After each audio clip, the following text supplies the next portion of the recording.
Hi, how are you? Today I'm going to talk with you about extracurricular activities that we're going to have here at Port Susan next year.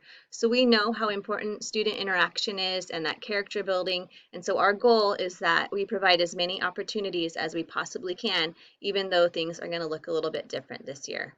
Every Wednesday, we're going to have a grade level meeting, and we'll have a sixth grade meeting, a seventh grade meeting, and then an eighth grade meeting where we will be interacting with some games, maybe some trivia. We'll have recognitions, awards, that type of thing. We'll also be sharing about clubs that we'll have, and we'll be sharing information about how to be involved in that, what that looks like, and we'll be providing those virtual clubs for our students.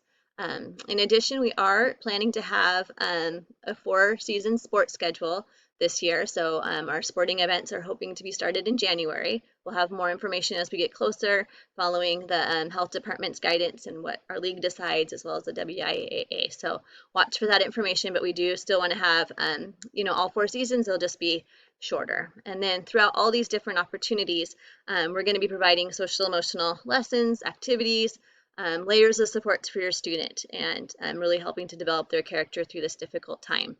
So we look forward to seeing you on our Google Meets and sharing about these different opportunities that are coming up.